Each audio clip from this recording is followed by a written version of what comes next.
Welcome to the First Year Experience podcast, where we share valuable tips, tricks, and insights to help you navigate the college life. We're your hosts, Lanice Fielder and Adrian D. Myers. And each week we'll be bringing you inspiring stories, engaging interviews, and practical advice designed to support you throughout your college journey. Whether you're a new student or just looking for guidance, we're here to help you make the most of your school year. So let's dive in. So this week we will not be having a special guest here to ask questions. We will be asking ourselves a couple questions and really just getting a home base. What am I trying to say? This week we'll be talking about a different couple topics. We won't have a special guest, as y'all can see, but we will just be getting into a couple topics that we feel that y'all need to hear or need some advice on, that we needed advice on during our freshman year. One of the first topics we will be talking about today is how to survive your first semester mentally and academically. So mentally, I can get into that all day, I'm not gonna lie. Like, it was rough for me, like, very rough. I had death in the family back to back my first semester.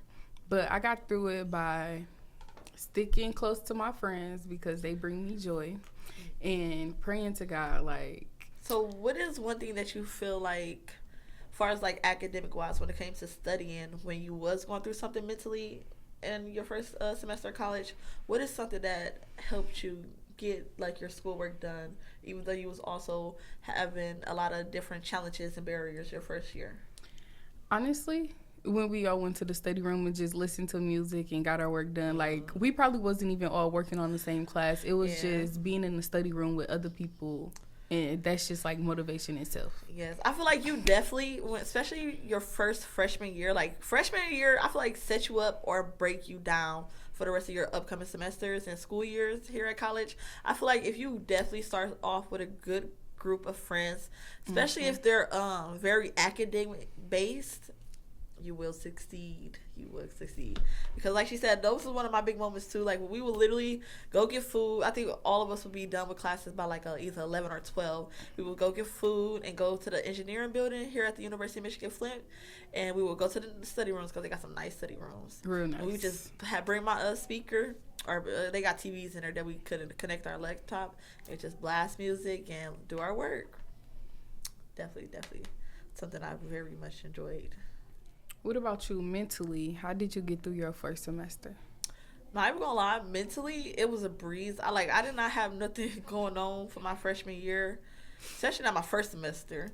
Like, I was literally just chill back, and I only had, y'all, I ended up having to withdraw from a class before the deadline. So I only had 3 classes my first year, so it was really a breeze for me.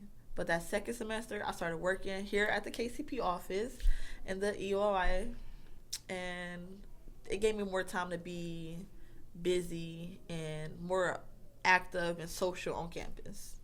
So mentally, I feel like it was great for me. One of the things I always did was listen.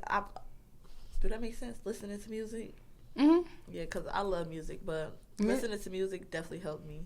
Music, I feel like it's very therapeutic. Yeah, like, don't give me some ride waves. But yes. Okay, so on to the next topic, guys. Homesickness is real. So we finna talk about it. Yes. I feel like my first year, especially because I'm so close to my mother, my first year here at the university, I was getting homesick real bad. And on top of that, I already had my own car, so just like, we only an hour away from my hometown. Every weekend, I was going back home. And I was going back home so much that I didn't even realize until this school year. Like, we used to go back home because we're from Detroit. Mm-hmm. We used to go back every weekend. Like, we didn't care what was happening on campus. We used to go back home. I used to force them to go back with me sometimes. Like, it was crazy. Honestly, I would have to say the same. Like, I just, living in the house with a lot of people, it's a different change. Like, you going from seeing these people every day to just being in the dorms or being around strangers. Like, I was so happy when I was roommates. Well, we still roommates, but being roommates with her, because it really helped a lot. It really did. I definitely say that too. Because our freshman year, we had, here at the university, we got the First Street dorms. Mm-hmm. And there we had the 4-person single, which is like a 4-person quad. All single rooms, 2 bathrooms, living room, kitchen. but it's 4 girls. So it's me and her, and we was next to each other, thank God. But then we had 2 other roommates. So we're just like, yeah. But we love our roommates. We was cool with them. Okay, so moving on to the third topic. Balancing school, work, and self-care. That's a lot in one. Definitely a lot. For me, balancing school and work and having a job even though my job is on campus, I feel like it is sometimes a joke to balance it sometimes. So for me, especially this semester, already coming into the school year with a lot on my plate, and then having to start anatomy and chemistry, and then having to come into work and do the podcast and just personal life in general. Balancing all of that on top of actual schoolwork, it was hard. Like, I had to go to therapy. Me and my therapist ended up finding ways for me to break down because I was falling back on assignments. Like, I was missing due dates. Usually that's not like me. I like to turn it in a little early at least.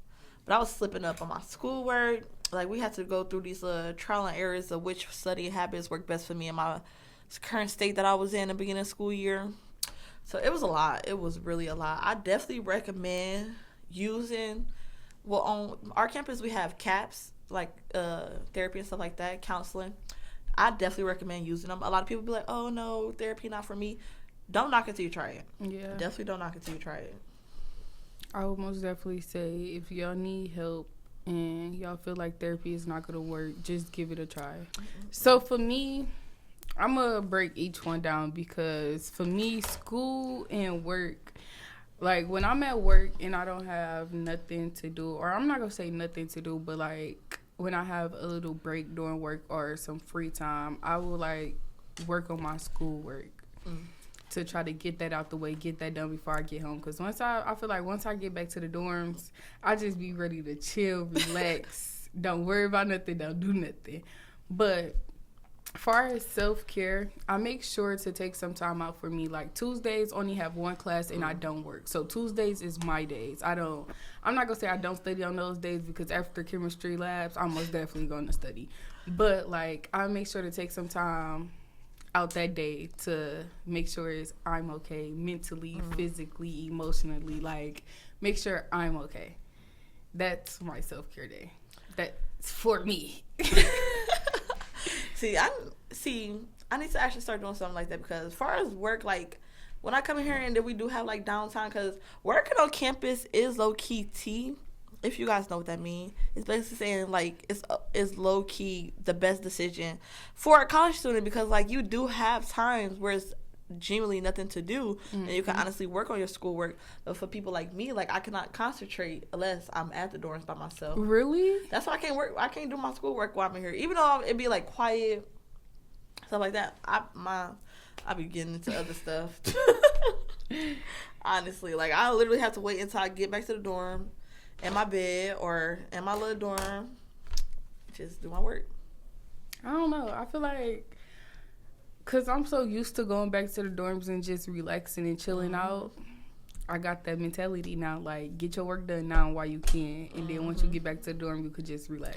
I don't know. Maybe that's low-key my procrastination, but I can't do it. So, you know on Tuesdays, right, we don't work. What do you do on Tuesdays? Do you sit down and try to get all your work done in that one Tuesday? Or do you do it throughout the week? I try to do it before. I try to do have all my work done before Wednesday. That way, because like we said, sometimes we still go back to the city on the weekends. Our last class is like on a Thursday. We don't have classes on Friday. So I'll be trying to do everything before the weekend. I feel that. Have my fun or do whatever we're doing. I definitely be trying. Or it just sometimes it genuinely wait because I know one of our assignments don't open until about Thursday, Friday. Then I have to do it on that day, of course. But other than that, I can't do it at work. Okay, so on to the next topic. This one is about time management and like what tips that we have that we can share with y'all that might be valuable or some good advice that y'all could take. Let me flex on my cause I be so proud of myself, y'all. I can show y'all. Definitely invest in a calendar. I don't know if y'all can really let me show her camera. I don't know if y'all can really see good, but invest. Like, I got my thing set up to where you can do all your class hours, the time I work, when my assignments due, and I got it set up so where I could get alerts like 15 minutes, 30 minutes ahead. But for my assignments, like the due dates, I got it set to where they alert me, I think about like 8 o'clock at night. That way I can have it till 11:59 to turn it in case I forget. Oh, you dangerous. 8 at night? Yeah. Crunch time. So I definitely say a calendar. Some people need a physical copy, but this digital probably because I'm a social girly. But this right here, 10 out of 10. I'm trying to recommend. Even Google Calendar, because as far as my job wise, we be having a lot of meetings and a lot of stuff that our bosses be putting on the calendars for us to complete and stuff like that, or even on like a Zoom meeting, or that definitely come in clutch too. But like for me, I just set my two calendars up as one. So my personal one is purple, and then my job one is blue. It eats down, y'all. Y'all, I gotta have her set my calendar up. Like, mine's is similar like that, but not completely. I need, like, all my stuff on one. Because usually I be in my room because I got a whiteboard calendar, and I write down on that. But I don't get, like, all the deadlines and due dates. Just the meetings and the important stuff. So I most definitely got to... I can do it. Okay, thank you. So... Also, I feel like another good time management thing is actually sitting down and going over like all the things you have to do by yourself. Like, little quiet space, and just try to memorize, even without like having alerts and stuff. Just try to remember for yourself and the purpose and reason why you're doing what you're doing, if that makes sense. Like, I'll have a meeting in this place. I'm going to that meeting because such and such. But yeah, I feel like for me, like, maybe not every Sunday, but most Sundays, I try to, like, do a little reset.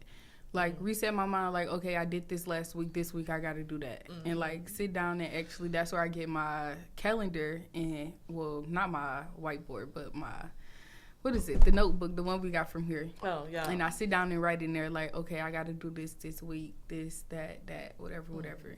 And I feel like that helps a lot because I also can carry that with me and, like, look back at it any day of the week to know, like, okay, I got to do this, I got to do that. But it's like you said, it's also good to kind of memorize it so you won't have to keep pulling that back out. Yeah. Another topic we have that we feel like should be talked about more is finding your people on campus. I cannot stress this enough. Especially your freshman year. That's why I keep saying freshman year is literally set you up or break you down for college in general.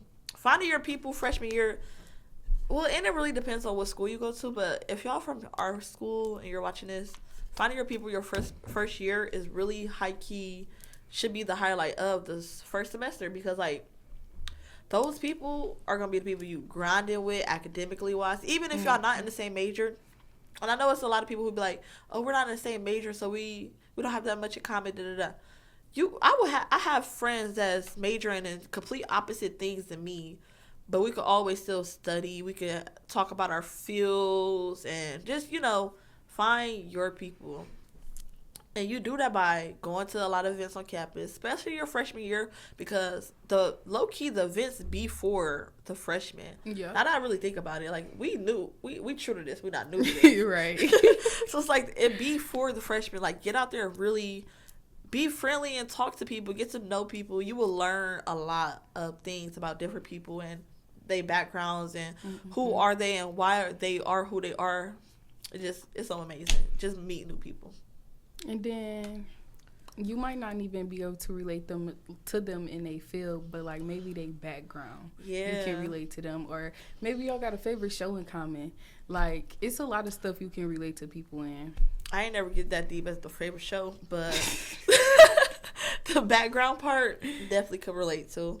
Even if you don't want to, like, still go out there, like, push yourself to go out, because me personally, I was antisocial. Antisocial. I was not messing with it at first, but then I started going out and meeting new people. Shout out to Miss K.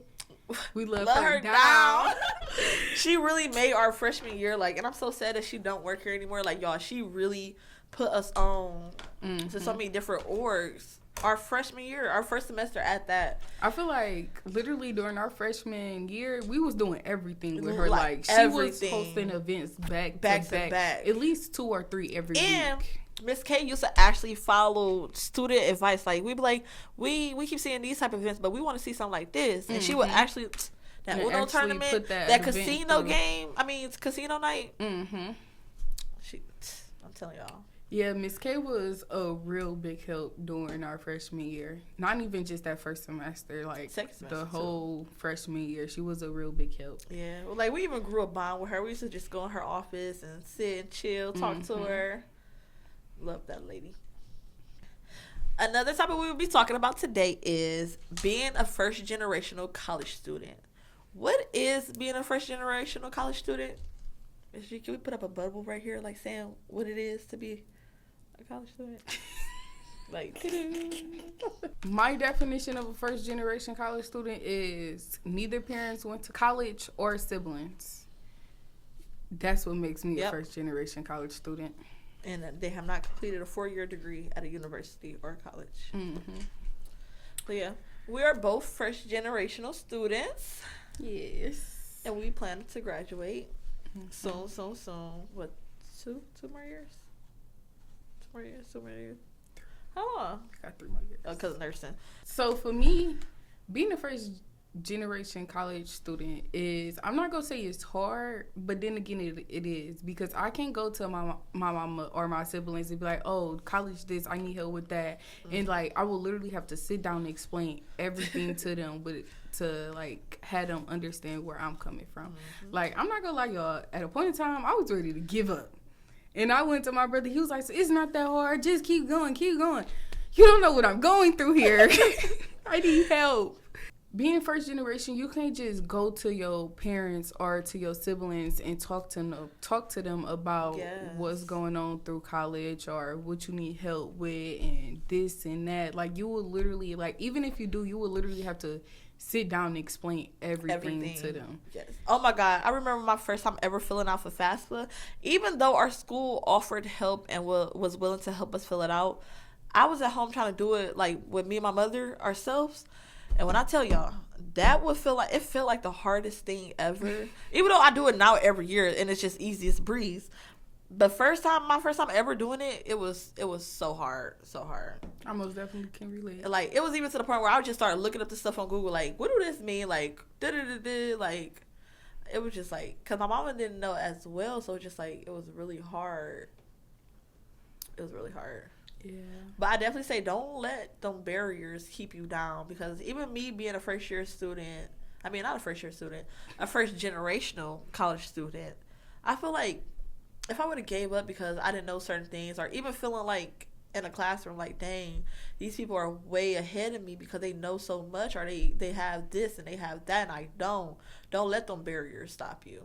Because in our sociology class 100, we had to write a book.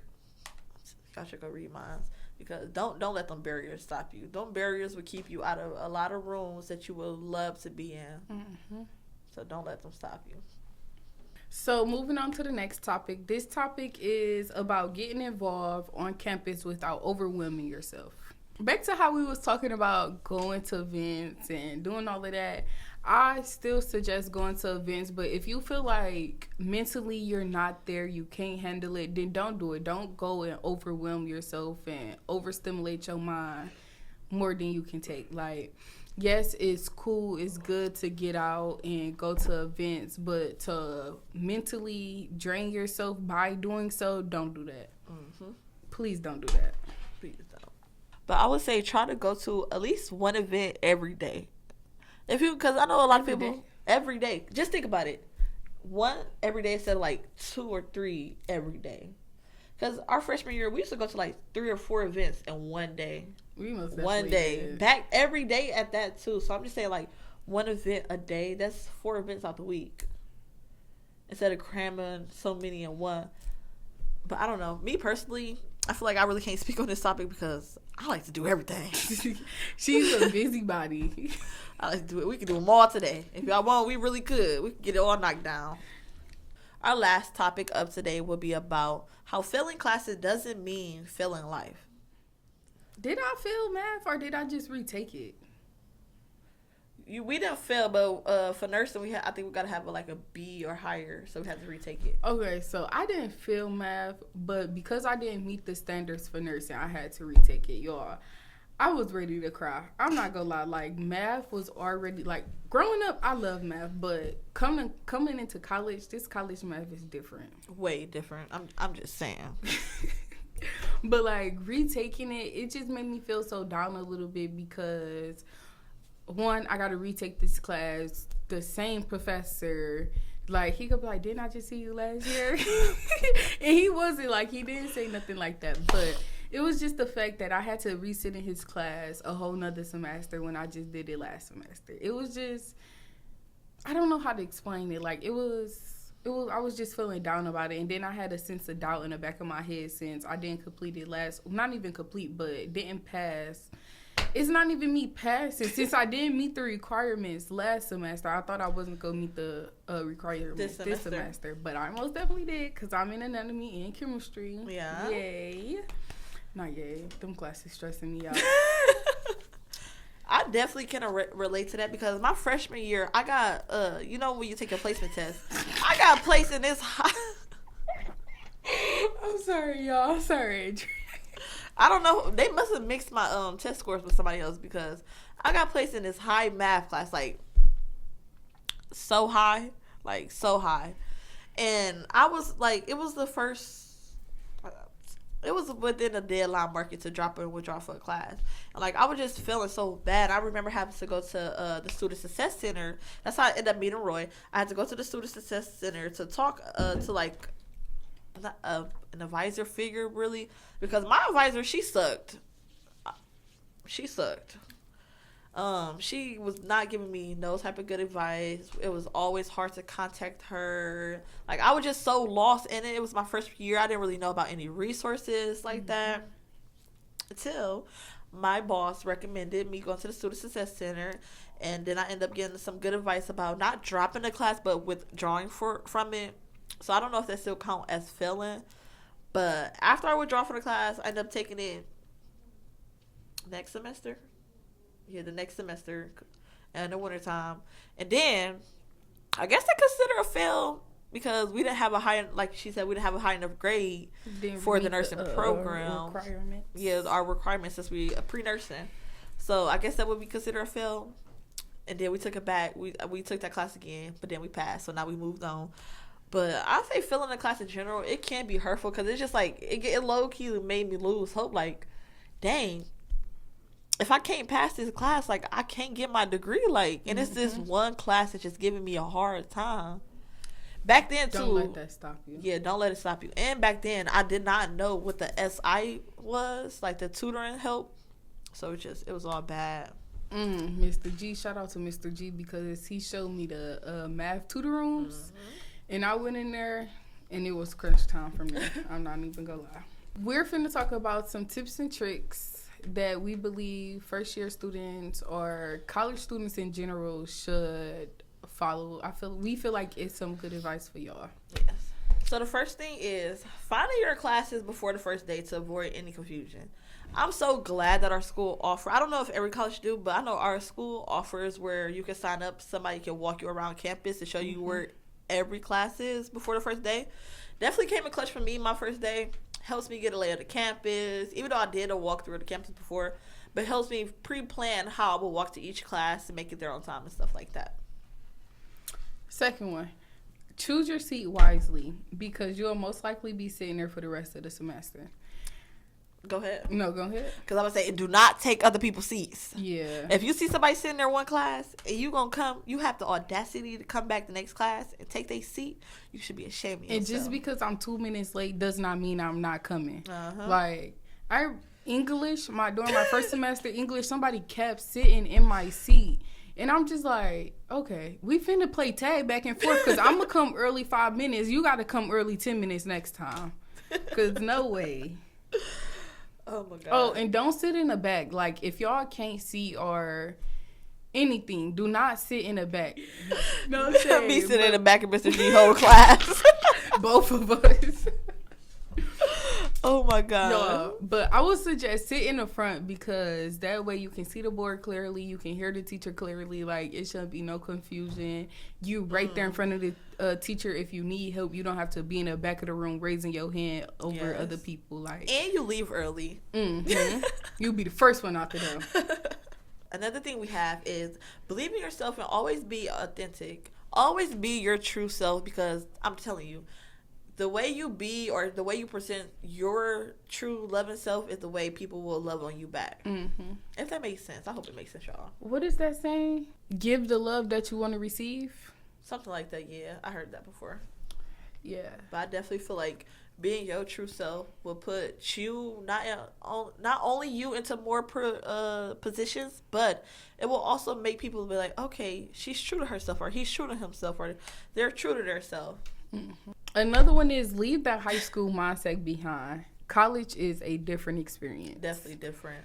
Like all of that childish and all of that other stuff y'all was doing in high school, leave that behind. It's time to step into a new chapter, a new area of your life. Like, leave that high school mindset behind. Because at high school, it was just like, you so used, because we went to our high school all 4 years. Mm-mm. So it's just like, and I went to their middle school.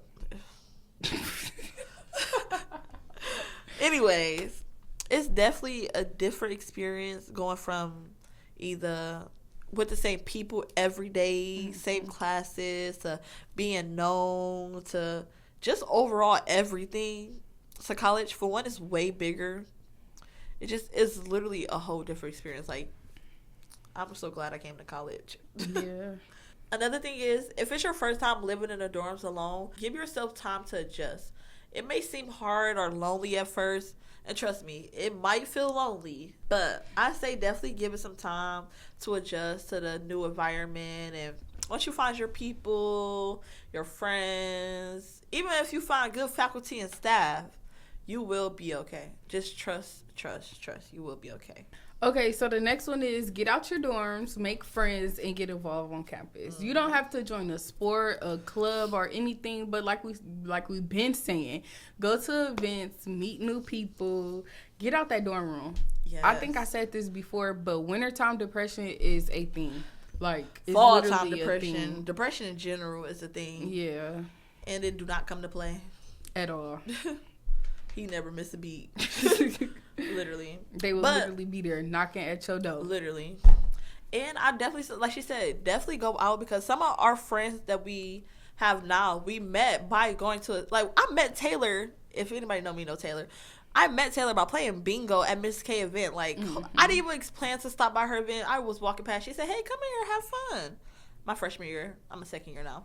But you would never know who you would meet and how close or how good your bond would be just off a simple event. Just going to get some pizza or spend a little 5 minutes chatting with some random people. You would get a great conversation. I guarantee.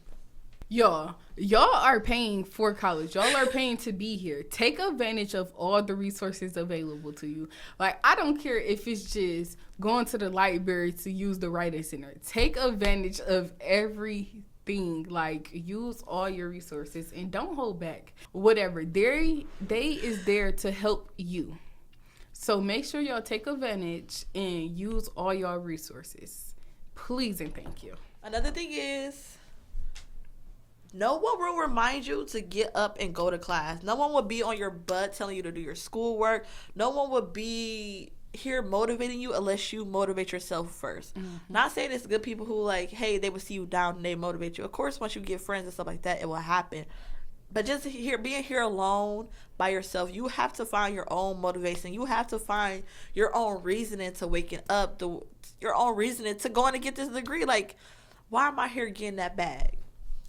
This and that and the third. So every day, motivate yourself, because going to classes every day or 4 times out the week, back to back to back, can be exhausting.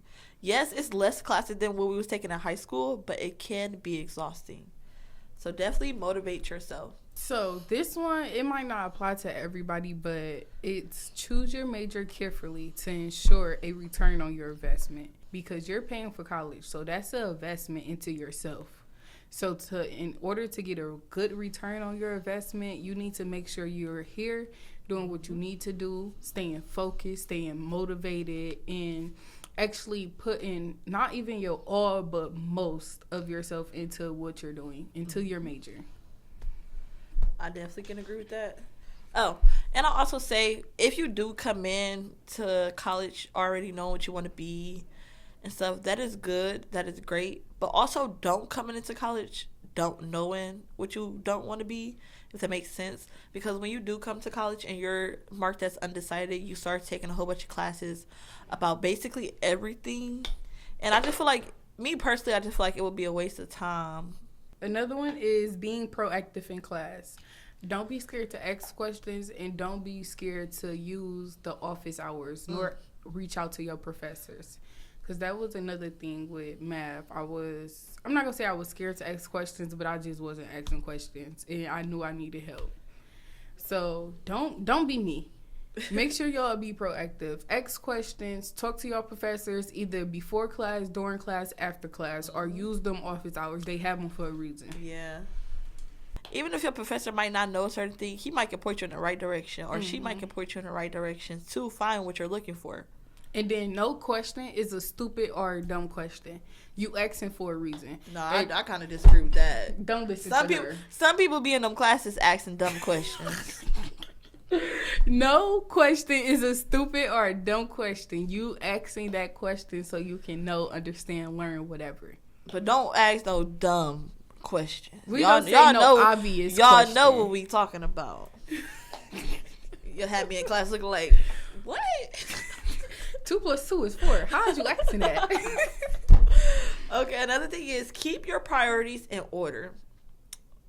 Our school not really a party school, but do not, if you know you have something academic, especially in college, your academic is your priorities. I don't know, I know a lot of people might be part-time or stuff like that, but even still, school is your main priority. You're here to get a degree. You're here to accomplish this. Like, do not make yourself fall back trying to please others or try to party or live a life that you know you ultimately can't live. So just come here to really just be in your books and get the degree. Like, that's all you here for. That's all you need to get. Set yourself up for success by making most of your resources.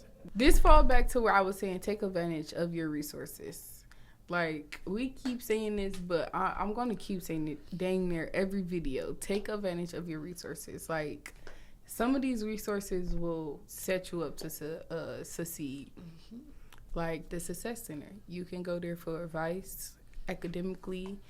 The CAPS, you can go there mentally for advice. Like, it's a lot of stuff on campus that some stuff I don't even know all about, but it's a lot of stuff on campus that can help you succeed and set you up for success. So make sure y'all check out those. Last thing we will be talking about here today is plan a schedule that works for you and supports your needs. I definitely say when you're registering for classes, actually sit down and genuinely think about, hey, especially if you're working or working on campus in general, definitely look like, hey, this class is from this and this. I can have time to grab lunch, do this before this. Like, generally just sit down. I say you should take at least 2 to 3 hours just planning out your school schedule. And then once you build your school schedule, base everything else around it. Yeah. Literally, best decision we ever made. Especially with working. Once you make your school schedule, then fit the times you could work hours in between there, and then you good. And self-care. Make sure y'all have time for yourself. That's why we got Tuesdays off, for self-care. Like, make sure y'all have time for yourself as y'all are doing y'all school schedule, then y'all work schedule. At least sneak like 2 to 3 hours in there for yourself. Like, and then don't overwork yourself. Like, work will always be there. Y'all can always make those hours up at a later date or time. Don't overwork yourself. And that is all we have for you guys today. Thank you for joining us on the First Year Experience podcast. We hope today's episode gave you valuable insight and great tips for your college journey. If you enjoyed the show, be sure to subscribe, like, and comment, and share with your friend. For more resources and updates, follow us on social media and check out our website. Until next time, we're your hosts, Lenise Fielder and Adrian D. Myers. Wishing you a successful and a fantastic school year. Take care. Mwah.